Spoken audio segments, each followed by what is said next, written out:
Oh my God. If I have any wish, if we only have 4 days left of TikTok, it's that of all the TikToks I've ever made, this one goes viral. That every progressive and Democrat and independent listens to this TikTok. And all the credit goes to Jim Stewartson. He just penned an article, came out today. It's called Biden's Alternate Reality, A Farewell to the Establishment. And Jim Stewartson has spent his whole adult career fighting disinformation. And this is just... On August 2nd, 2020, I saw a terrifying movement, a neo-Nazi online cult referred to as QAnon by the press, metastasized through bizarre conspiracies and game mechanics that I helped invent, 20 years ago. 6 months later, it attacked the Capitol, as I predicted. I have spent every day since trying to warn about it through the entire Biden administration. 1,627 days, 20,000 hours, 107,000 tweets, 10,000 videos, 1,600 articles, hundreds of podcasts, 2 frivolous lawsuits.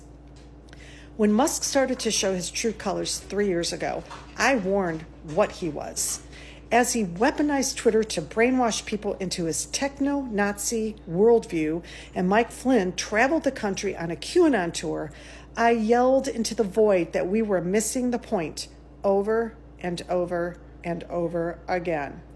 It all came to naught, of course. The Department of Justice and FBI were fatally compromised, and the president made a decision that protecting, quote, norms and institutions was more important than protecting American citizens from being brainwashed or holding people accountable for January 6th. Despite what seemed like a valiant effort to torpedo Trump by Jack Smith, it all went out with a whimper. Smith's final report on J6 is a relic, the retelling of an attempt to work in a system that was never going to let him succeed. Tonight, Joe Biden will give a speech touting his successes, and it's true that he set the economy back on track and passed meaningful legislation, just like all Democratic presidents do.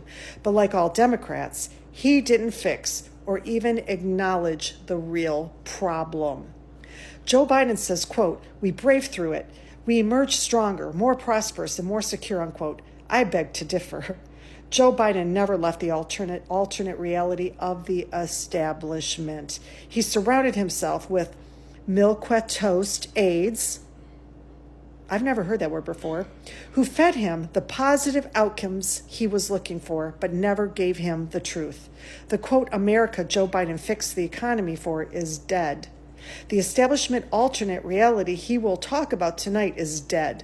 None of what he did matters because the other alternate reality, the fascist conspiracy movement created by Flynn and his co-conspirators, now replicated at monstrous scale by Musk, is more powerful and more organized with infinite financial resources. This is not Trump 2.0. It's a takeover by the PayPal mafia, a group of Nazi immigrants who saw us as a soft target. The reality is that, like every Republican president since Nixon, the Republicans had to cheat to win the White House. And like most, they had to collude with our foreign enemies to succeed. But this time is fundamentally different. At the inauguration on Monday will be the American oligarchy, a group of psychopaths competing to be the world's first trillionaire, conspiring about how best to create hardship and austerity to suck the last remaining money out of the treasury so they can create a feudalist, eugenicist slave state. A feudalist, eugenicist slave state. Trump will issue 100-plus executive orders decimating everything Biden did and plunging the nation into terror on day one. Musk now has office space in the White House, as will numerous other billionaires in the cabinet and other top positions in the government. Jeff Bezos and Mark Zuckerberg, who pretended to be in favor of democracy and control a massive swath of the digital and physical economy, have completely capitulated. Tim Cook and numerous other tech billionaires donated to Trump's inauguration slush fund. The Russians are quite pleased about it. All of this was preventable. All of it was foreseeable, but for 4 years, nothing was done to stop it.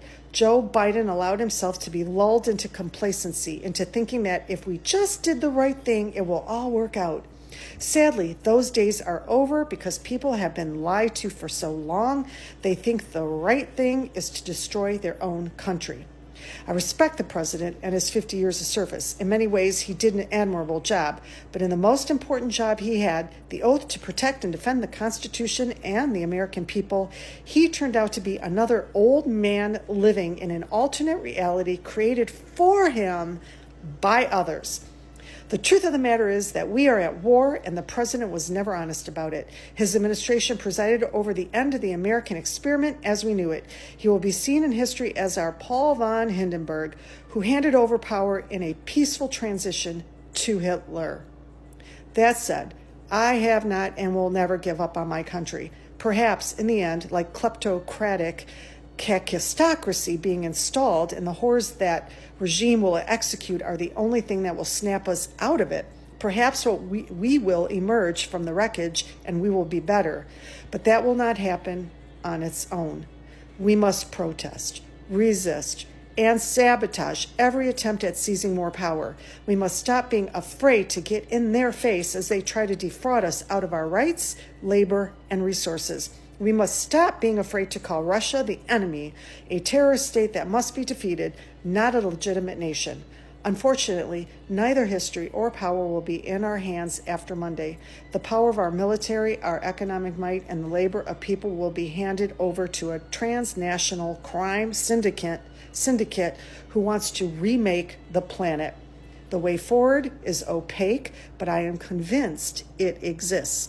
I do not think America per se is finished, but unfortunately, quote, we brave through it, is a line absurdly premature.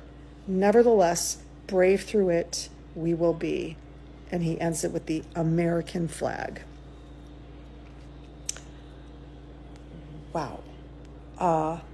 Maybe this can get in the hands of all the DNC members who are voting for the new Democratic National DNC chair position, that everybody related to Obama, Clinton, and Biden, that whole establishment, needs to bow and step away for good.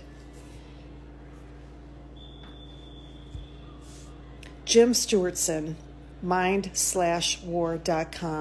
Go subscribe to his channel. He's got incredible articles and research in there about disinformation.